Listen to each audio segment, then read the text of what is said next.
Direction la banlieue de Rennes, site historique de l'enseigne Nous Anti-Gaspi. Directrice du supermarché, Cécile coordonne plusieurs livraisons par jour. 3 palettes. 3 palettes, c'est parti. Sur ces palettes, beaucoup de surproduction, n'ayant pas trouvé preneur dans la grande distribution, mais aussi des produits à date limite de consommation trop rapprochés. J'ai du jambon là. Pour une grande surface traditionnelle, sur son cahier des charges, effectivement, on est déjà en date courte.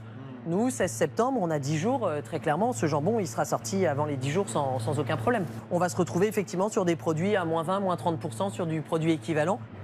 Pour les produits les plus sensibles, comme ces steaks hachés, les prix peuvent encore baisser à mesure que la date fatidique approche. Celui-ci, on va avoir effectivement le petit stickage supplémentaire, puisqu'on est à J-1 de sa date de péremption.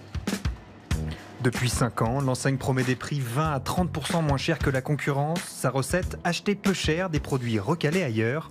Légumes moches, œufs trop petits, produits à l'emballage hors saison, comme cette pâte à tartiner très connue, vendue 2,25 €, moins cher qu'ailleurs, mais sur laquelle le magasin réalise 30% de marge commerciale. On va aller récupérer des bonbons d'Halloween quand Halloween est passé, des chocolats de Pâques quand Pâques a déjà eu lieu. Et nous, on va leur permettre de leur éviter la poubelle et de leur trouver une seconde vie. Tac, tac, tac. Bon, là, c'est un chouïa vide peut-être sur l'épicerie. Ouais. Vincent Justin est le fondateur de l'enseigne. Elle compte 28 magasins en France, 40 millions de chiffres d'affaires, mais n'est pas encore rentable. On ne fait pas des négociations annuelles comme on peut l'avoir chez les grands distributeurs.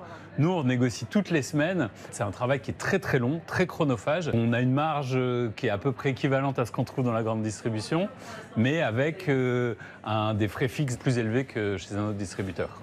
Dans les rayons, les produits changent constamment. Difficile de retrouver ses marques préférées d'une semaine sur l'autre. Mais Marie-Françoise, habituée des lieux, s'en accommode. On est venu pour un produit, entre autres. On n'est pas du tout sûr de le trouver, mais ça fait partie du deal. Mère d'une famille nombreuse, elle guette les bonnes affaires sur les produits de grandes marques. Ça, j'ai pris des quenelles, en fait. Bon, c'est bon jusqu'au 8 septembre. On est le 7, ça va. On peut toujours congeler. Hein. Bon, là, on se fait plaisir. 100 € ici, ça correspond facilement à 150, 180 ailleurs. Et à la caisse, pas de surprise. 78,49 €.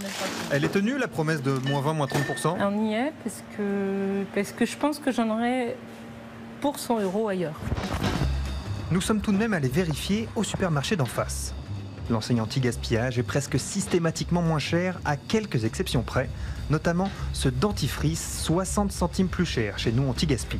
Comment est-ce que vous expliquez ce genre de situation? Nous, l'enjeu, c'est que dans nos magasins, on trouve tous les produits. Et donc, il y a certains produits, comme le dentifrice, par exemple, qu'on achète, nous, normalement, juste pour avoir du dentifrice en rayon. Et c'est sûr que des centrales d'achat de très gros distributeurs qui brassent des milliards d'achats achètent beaucoup mieux que nous ces produits de base.